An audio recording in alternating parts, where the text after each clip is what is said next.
Hello everyone and welcome to the Daily HUD. My name is Sierra, where we bring you all the latest in esports news. Yes, I'm Dom, and we've got a lot of stuff to cover today, some very hot topics. So let's go ahead and break them down. First up, we're taking a look at Apex Mobile, perhaps coming to a phone near you. After that, we're talking EA's quarterly finance earnings call that happened yesterday. PUBG Mobile to be replaced. A senator has recently banned loot boxes. Yeah, maybe trying to. We'll get into that, of course. Right, and the Dota 2 MDL Disneyland Major.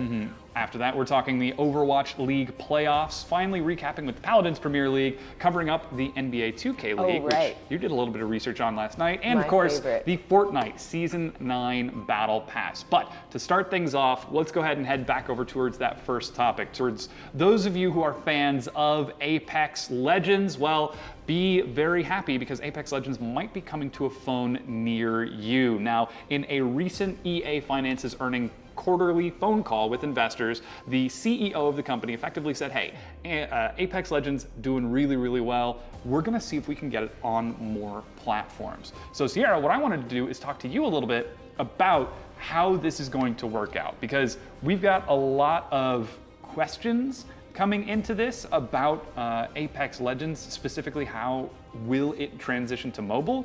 Yes, I'm interested in seeing the lag time. Will this be as quick of a game? Will people have as fast results with the Apex Legends on their mobile device? Or will they be held back and result in losses? Well, that's kind of the question, right? The whole purpose of the quarterly call was to say, hey, Apex Legends is doing really well. We want to get it to more people, therefore we want to get it on handheld devices. The game was done by Respawn, which specializes in very, very fast-paced shooters. We're talking Twitch shooters, we're talking arena shooters, with Titanfall 1, Titanfall 2, and the old school guys behind some of the better Call of Duty series games.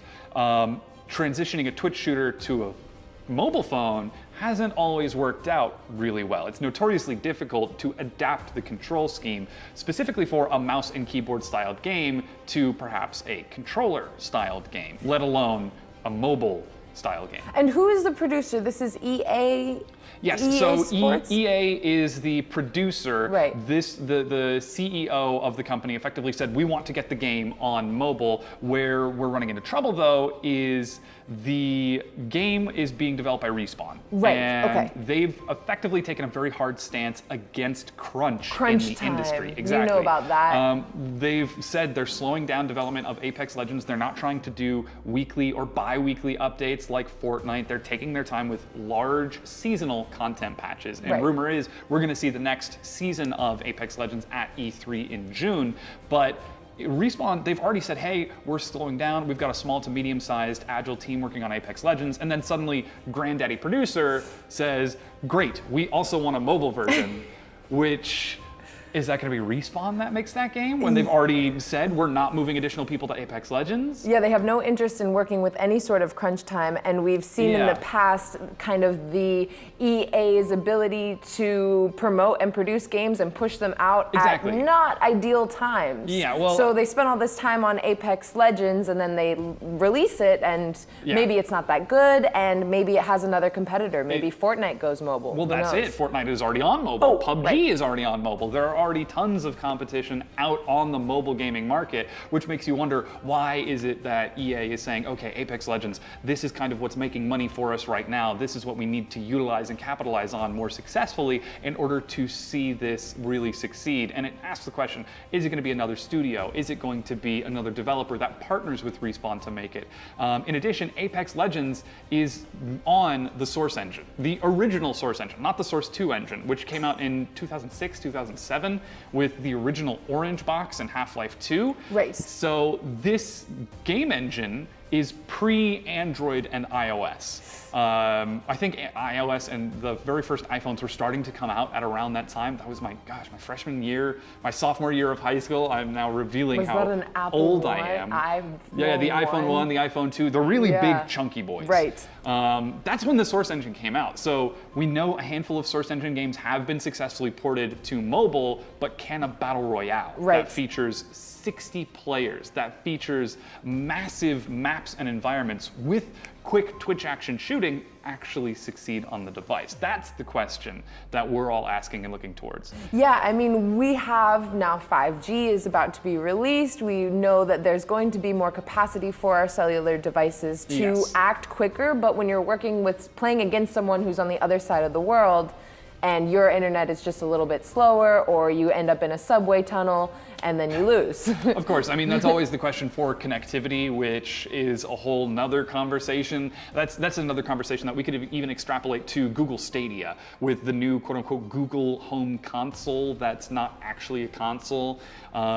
Will that actually succeed as well? It all depends on data speeds and data traffics. And then you can talk about, net neutrality affecting that sort of transfer of information as well. Right. And it becomes a really, really dangerous conversation as a whole to get into. So it kind of brings about the question, if it's broke, why fix it? Yeah. If Apex Legends is successful as it is, why do we need to make it mobile? Well, I guess that's also a little bit of the concern that's going around right now. People are looking at numbers on Twitch, and Apex Legends is no longer streaming at #1 as consistently. A couple of pros have started streaming it a little bit less. It's still fun and engaging to play. It still seems like it's got a good depth and breadth of content, but maybe it's starting to step a little bit out of the limelight, and this is EA's way to step back in and forcibly inject some life into it. But again, we're going to be keeping an eye on that as it comes out. Of course, this is simply what the CEO of EA, not actually the developers at Respawn, has said to investors. We may get the chance to see it on mobile, we may not. But again, time will tell for that. Time will tell, certainly. Yeah. So moving on, we are going to be covering a little bit of the PUBG news. We'll get to PUBG in just a moment. First, we want to take a look at that EA quarterly finance call in detail. Now, of course, the EA CEO Andrew Wilson, again, has reported EA's income has slightly fallen in Q4 of this year.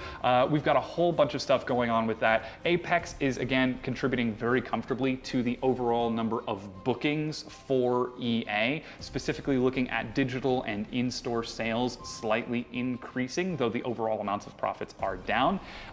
Where this gets really kind of wacky is when we start talking about Anthem, which was supposed to be the big flagship premier game that EA was going to put out in the beginning of this year that was really supposed to bring in a lot of money for Electronic Arts. Tragically, Anthem criminally undersold, and I think that's due to the way that the game released. It was buggy, there were inconsistencies in hitboxes, the servers had a lot of trouble, the actual play experience struggled in a lot of big ways. So EA, Andrew Wilson, the CEO in this conversation, he effectively reached out to his investors and said, hey, we're gonna take a look at why this game failed, and more specifically, the cultural method of how we as a company, how the West as a whole receives video games. When you take a look at video games, you can compare basically to the Eastern model and to the Western model, and I'm gonna get into some cultural semantics here. In the East, when a game is being developed, it goes through different stages of beta testing, and those beta tests are released among different members of the community. Different small groups over time get the chance to test out and play these different games at very early levels. So the developers can then say, oh, well, we tried this new format, we tried this new hitbox, we immediately got feedback because we were doing a small test with 100 people that players don't like it. So let's fix it. And then they do the next beta test and they expand it to 500 people. Oh, well, at 500 people, our servers are starting to struggle a little bit with this specific mechanic. Well, maybe we can fix that. And they keep on evolving and changing the game over time. Where EA and the West specifically does games is it is much more like the movie industry, where we're working on this. Here's a trailer, it's at E3, here's some gameplay footage, get excited, get hype, it's out. And then in the past, that would just be it. You would put the game out and not touch it anymore. Now in 2019, we're looking at games more as a live service, where you've got 40, 80 hours of standard gameplay, but then the developers also want an additional 300 to 500 hours of what Andrew Wilson calls elder game, but it's end game. It's post-campaign content, post-core game content. And that's what Anthem was supposed to be. It was supposed to bring people in for 30 hours and then keep them for an additional 500. What ended up happening was because the game was so bugged at launch, it brought people in for 10 hours and then they quit and haven't touched it since. And because of that, it has criminally undersold. What Andrew Wilson is saying is that EA might look at that model and say, instead of saying hype, dropping the game, doing the 30 hours, and then doing the additional 500, we do it the way that the Eastern market is doing it. Game companies in Korea and China and Japan with smaller soft releases, unannounced betas and progress to test and iterate on the game before it drops out. What this means for us as gamers is we get better games when they finally come out. What this also means is that there's a chance that you don't get into the beta until it's finally out, and your friends all get into the beta, but you don't get to participate. So it does in some way separate the community, but it can also bring a lot of value down the line, both to the developers and to the producers, by shipping out those extra 500 hours at the end. And where this really comes into the most apparent way is, as you were just talking about, PUBG Mobile. PUBG is the biggest example of how this has been happening, of how games can release and bring people in for an initial 30 hours and then keep them for an additional 500 hours. And it is being replaced in China right now with a secondary version. Right, the Game for Peace version. Yes. Yes, this version of the game, players no longer die. Yeah. They just kind of wave goodbye. Exactly. And walk off the game. Exactly, yeah. So as you said, instead of dying, characters just fall down and then they get back up and then wave and walk away. You know, just like in real life when people die. Right. When it's that time of lifetime for grandma and she's in the hospital bed and the family's all gathered around. Wouldn't that be nice? She says, okay, it's time for me to go. And then she just walks out the door. Well, maybe, and that's it. Maybe that helps with the online bullying, you know? It's less like you died and more just like you are no longer playing. Exactly, and this comes back to the cultural regulations on how games are released and sold compared in China. To the East and the West. Yes, right. Specifically in China. They are very anti-violence, they're very anti-blood and bones and gore. They don't want that. Mortal Kombat, never gonna come out in China. Right. That game would not go over very well in that sort of location. But where we're looking at games that are very popular and successful, PUBG Mobile is absolutely huge, but the core mechanic of the game is shooting other people.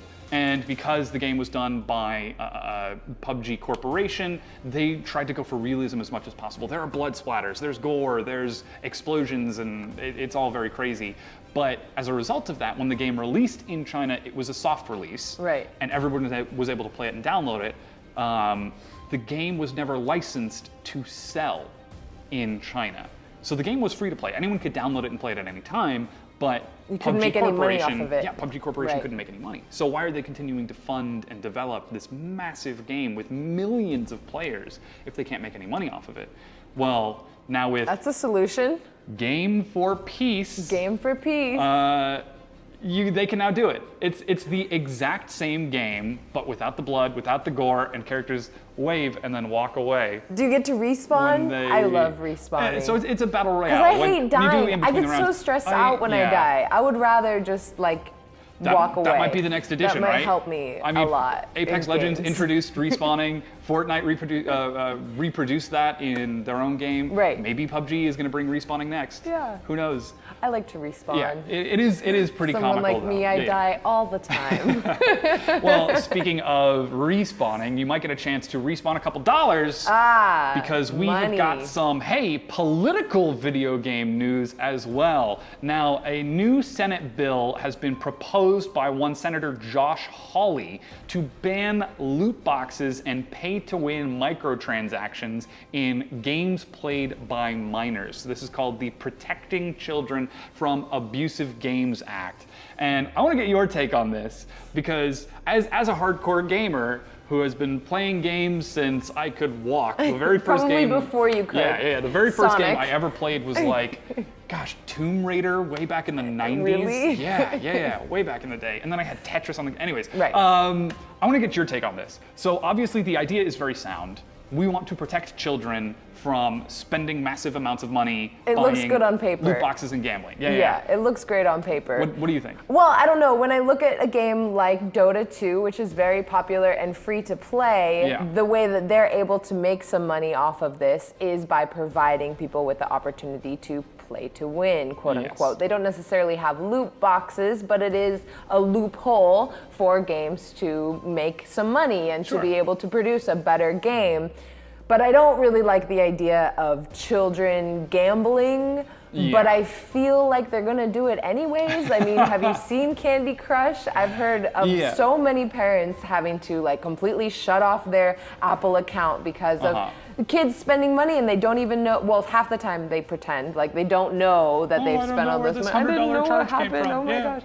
But I don't know. It's an interesting bill. Protecting Children from Abusive Games Act. Yes.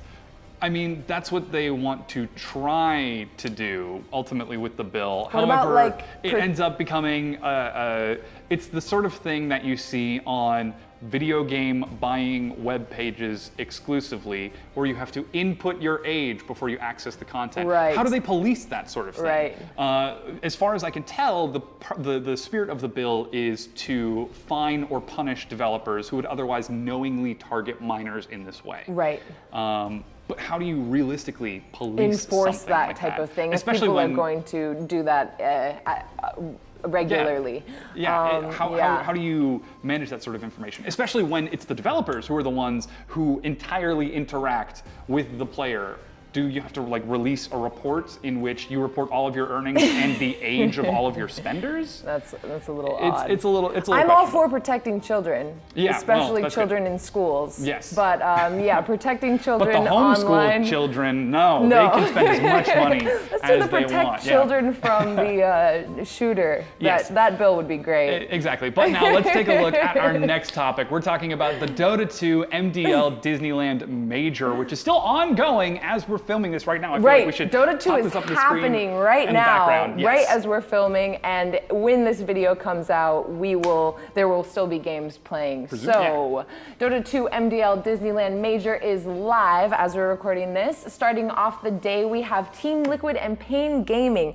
I personally am wishing all the best to Team Liquid, who were bumped from their first round into the lower bracket right away. They're going to have to win the next 5 games to make it to the grand finals best of 5. What a marathon. The next match will be Vichy Gaming versus Keen Gaming, and on to PSG LGD versus Virtus Pro.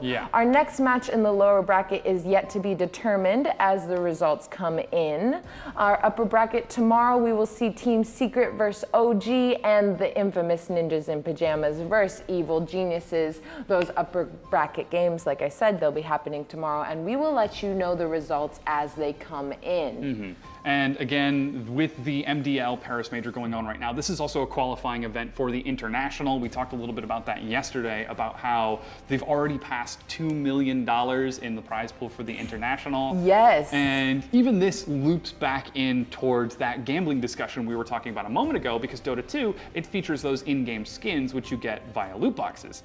So with this competitive environment, players can bet on professional teams by betting skins. Well, there's a lot of gambling that happens within the Dota 2 by gambling of skins, and people don't really like that. This falls under the same blanket of gambling.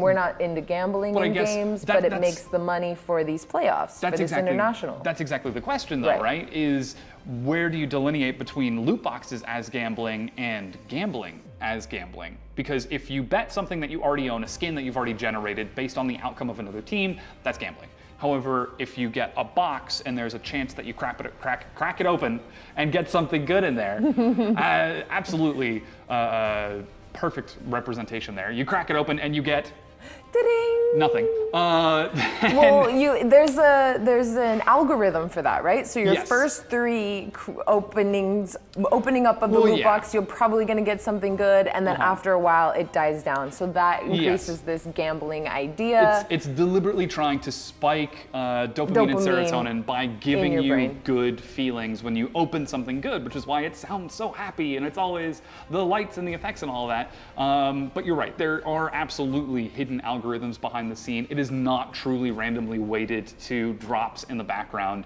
And of course, as a result of that, you roll it open, you get your first legendary, oh my God, this is awesome, and then you get nothing for the next $20, $30, $40. And other games have been studied in the past that very deliberately reward players for coming back. So it is possible to game the system. Over time, you generate free loot boxes. I'm specifically speaking of a game that I played on mobile called Ion Legions. You play for about a week, you get your free loot boxes, you open one, you get a very rare creature. Then if you don't play for 2 weeks and come back, you're almost always guaranteed another rare creature on your next one. Whereas normally, if you just play through, you just get commons the rest of the way through. So there is absolutely some sort of underlying structure that is designed to keep you hooked and playing as much as possible. And keep you gambling. It was 25% of the sales. Well, that's the battle pass. Right, yeah. For the battle pass. Yeah, okay. And that goes towards the prize pool of the international. Right. Which will continue to grow. And again, those games are happening right now, presumably. Right now. Yes, and if they aren't, you can also check out the VODs on twitch.tv/MDL Disney. But we're now moving on towards our next topic. We've got the Overwatch League Playoffs. They are starting today with those games taking place later this evening. We've already talked about the 8 teams that are going to this event. I want to discuss a little bit about how excited I am to see the San Francisco Shock, to see the Vancouver Titans, see the Dallas Fuel, the LA Gladiators, the Shanghai Dragons. These are all massive teams that are set to be competing. The fact that we're seeing Overwatch grow in such a big way is so exciting because we're the esports channel. We're all on the edge of our seats for more esports and events. And those regionals as well. Just being able to get behind your home team and to represent and give them the support. I mean, the San Francisco Shock are undefeated. Is that because they have such a strong base in their hometown? Or, I mean, that's an excellent question because the regional team, by having the support of those San Francisco fans, perhaps that could be what provides them with some assistance. Of course, we'll talk about more San Francisco teams a little bit later in our NBA 2K League coverage. Right. But I mean, in that same vein, I grew up in Dallas, Texas, so I support the Dallas Fuel. I lived in Los Angeles, so I support the Gladiators and the Valiants. It's kind of like you have a dog in every fight. Exactly. And it makes it and I worth want to see watching. them all to succeed. Yeah, exactly. But the San Francisco Shock, I can't get behind. Because I've never lived in San Francisco. I've only visited. Right. Which is so exciting that we are getting the chance to see these teams grow and develop in these ways. And with franchising, we're almost guaranteed to see them continue to roll over and over and see them return more and more consistently.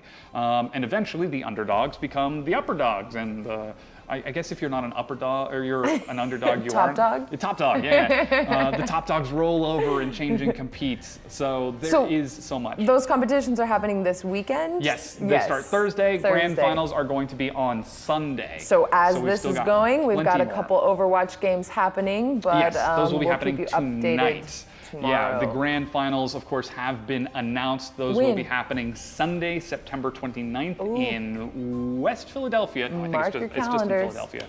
But I really wanted to break into Will Smith right there. Yeah. Let's go. Born and raised on the playground is where I spent most of my days. Playing Overwatch, I think, is where they spent the most of their days.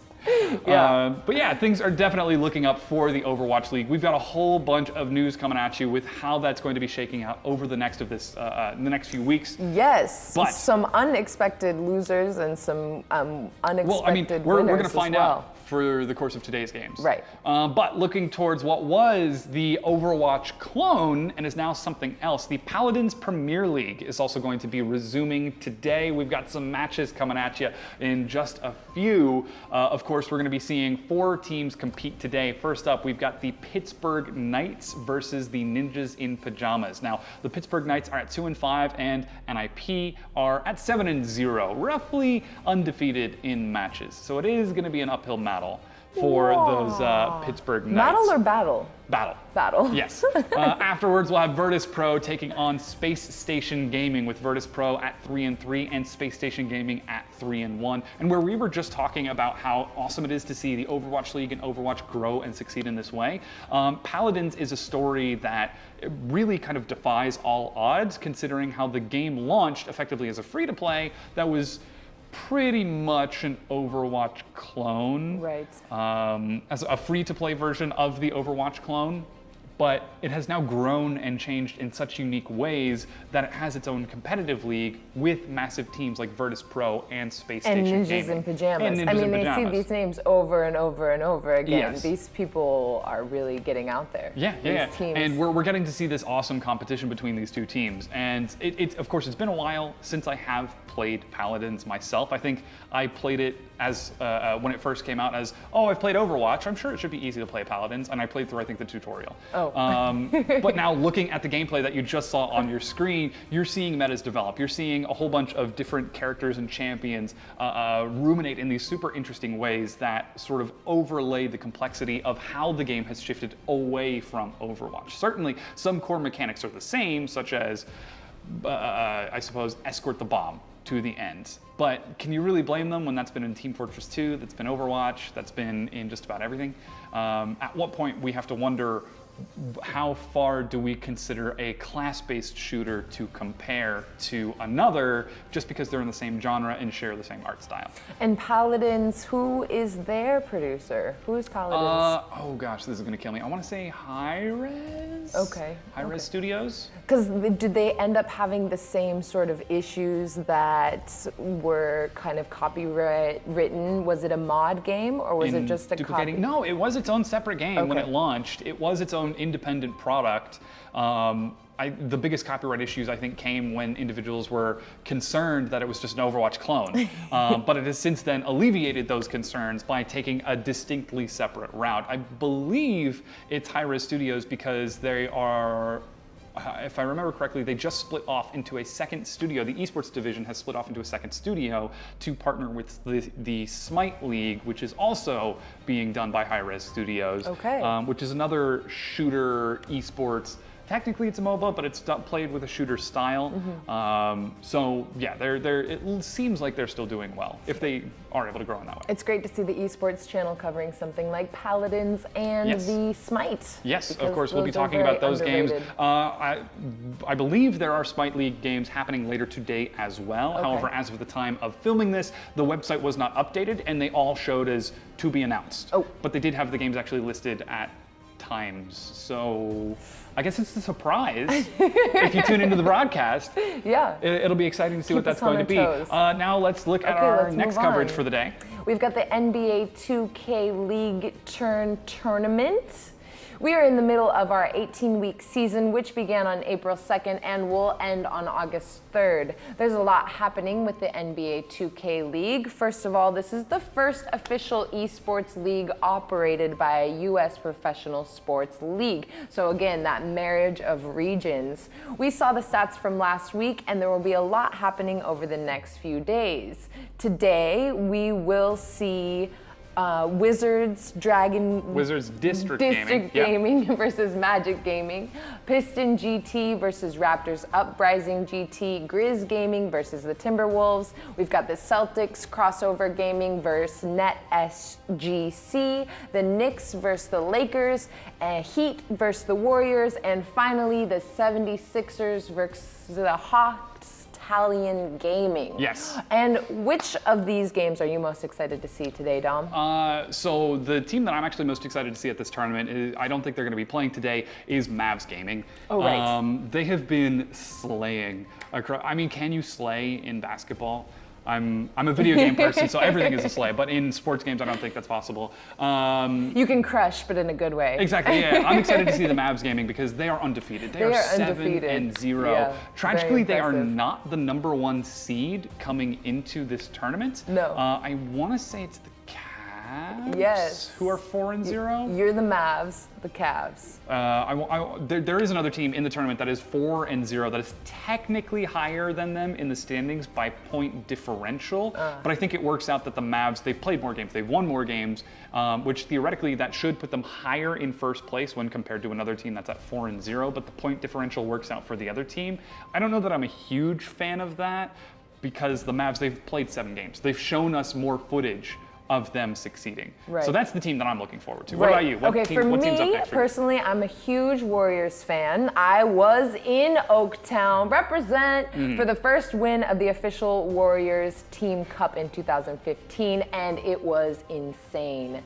Looking closer to our esports team, the Warriors Gaming Squad has also the first female in the NBA 2K League, Chiquita, and you can find her on Twitter at QUITA. She took the stage for the first time yesterday, actually, to show her stuff. So very impressive. It's awesome to see women out there playing and getting involved in esports, because I know that can be a challenge, and she's really risen above the rest when lots of people try and bring her down. And I think that it's definitely possible to have a larger conversation about women in gaming and women in esports in general, but that becomes a very nuanced discussion that spirals out very, very quickly. Well, I think definitely this is just going to be the norm. You know, next year we will have more women who play esports, and it won't even really be a question at all. I mean, that's the hope, right? Yeah. That we get to see at Kita, I think was her Twitter handle, actually get the chance to inspire more women to play in the NBA 2K League, and then from other games from outside of that. I mean, Scarlett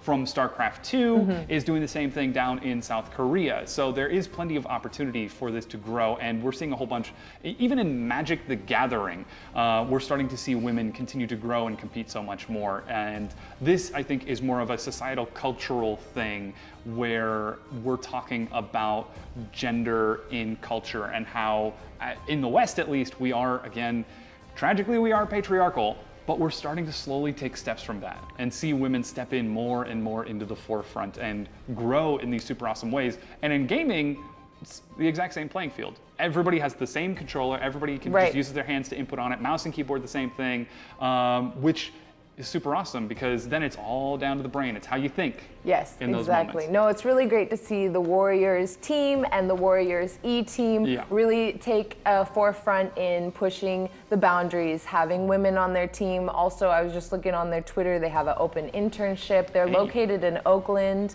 So I just really think that that's really great when you're able to bring up your community and continue the marathon. Yeah, definitely. It is very cool. But hey, now it's time. Sorry to so abruptly jump away from the culture talk such as genders in video gaming. We're talking about Fortnite up next. A special surprise coverage as Season 9 has dropped this morning. The Battle Pass, you can buy it right now. They've talked about a whole bunch of stuff that's going on with it. A whole bunch of things have been changed. You can see the trailer on your screen.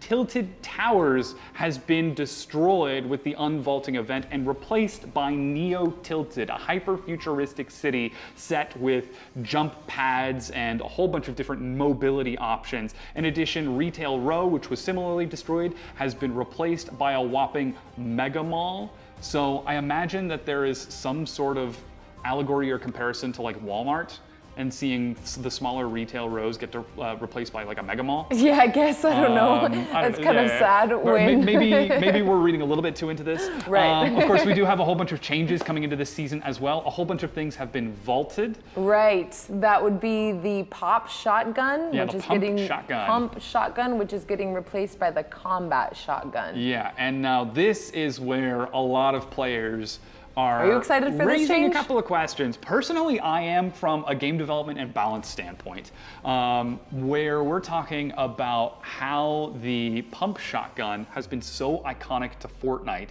and that you can have all of the different variants, common through legendary.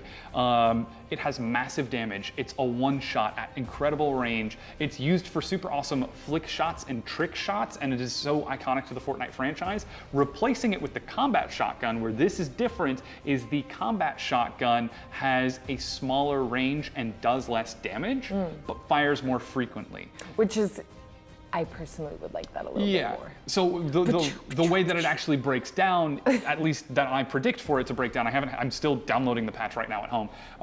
The way that I predict for it to break down is no longer are we just going to get the turn around a corner, instantly double shotgun dead. It's going to be more of an engaging firefight. And the reason this is important is because we've been talking about inclusivity in Fortnite for so long. By getting rid of a one-shot mechanic in the pump shotgun, you make it easier for lower skill players to compete with higher skill players.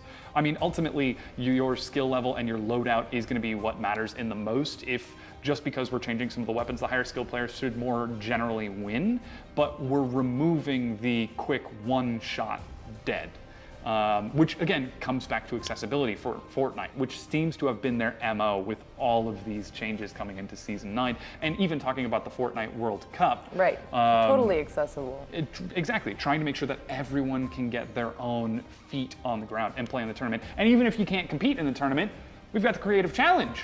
You don't even have to play against other players. So will this new patch feature into the World Championships, the World Cup? Will this patch be added in? Presumably, yes. There has been about a week-ish delay on, not like week as in like soft, but like a week, W-E-E-K, a week delay in between the amount of time that the patch drops and the World Cup qualifiers happen. So luckily, thank God, the drum gun did not get used, despite being released last weekend, was not used in the World Cup online open qualifiers. It seems like that gun has been returned to the vault. It just came out as like a quick, hello, this is fun, and now it's gone. So a quick opportunity to play with it and try around, to fool around a little bit more. Do you think that the combat shotgun will make any difference in the cheaters scandal that we've seen? I mean, since people could maybe fake it and say, oh, I was reloading, so I couldn't kill that guy. Probably now you can definitely. Generally, when watching another person play a video game, it's pretty easy to determine intent, regardless of the loadout that they're using. I see. I certainly think that it's possible for people to continue to cheat with the combat shotgun as opposed to the pump shotgun. Right. But with replay still in the game, it's not going to be too difficult. Right. But still, that comes down to Epic Games and Fortnite needing to add custom games so that you can play consistently against other high-level opponents, that they need to add the ability to practice and scrim in a more reliable way instead of just constantly loading into the map time and time again. And those are the big changes. And that we haven't seen them announced in Season 9 as the World Cup is still going is still a little bit concerning, because we're getting closer and closer to the World Cup finals. And if you're a pro player, your only method to practice right now is to go into competitive. You cannot, if I'm sitting next to you and we're not in a squad, the best method we have right now is queue up at the same time and hope we get dropped into the same one. Right. Which, not exactly reliable. Because the two of you could end up in different games and then you don't get to practice the thing you wanted to practice. Unless you're a very popular player and somebody knows your name. That's entirely possible. Help you out. Yeah, but hey, that's a whole bunch of that's a whole other situation about streaming and all of that. But opening can of worms. Yeah, that's my job. That's it for our show for today. I just smacked my own microphone. Yes, once again, I'm Dom. This is Sierra. You have been watching the Esports channel. This is the Daily HUD. Be sure to like and subscribe down in the doobly-doo below. Hit us up on Twitch as well. Twitch.tv/esports channel, where we're going to be putting on some gameplay. We were playing Mortal Kombat a little bit earlier this week. Yeah, that was really fun. Actually, I love Mortal Kombat. You can see how terrible we are. You can see at the punchy kickies game. I am. Well, I just, I do that one hit. What's it called? Spamming. Yeah, you repeat the backhand. That's my move. The same move over and over. Yeah. If you were Johnny Cage, you would just repeatedly nut punch. Yes. Over and over. You can find me on Twitter at Sierra_esports channel. Yeah, and you can find me at Dom Romer on Twitter as well. But hey, that's it for today's show. Be sure to check out our quick fix for another quick touch on the Fortnite Season 9 and that new Battle Pass. But on behalf of myself and the entire Esports channel, taking the words out of my mouth. Thank you so much for watching. Have a great day. GG. Nice.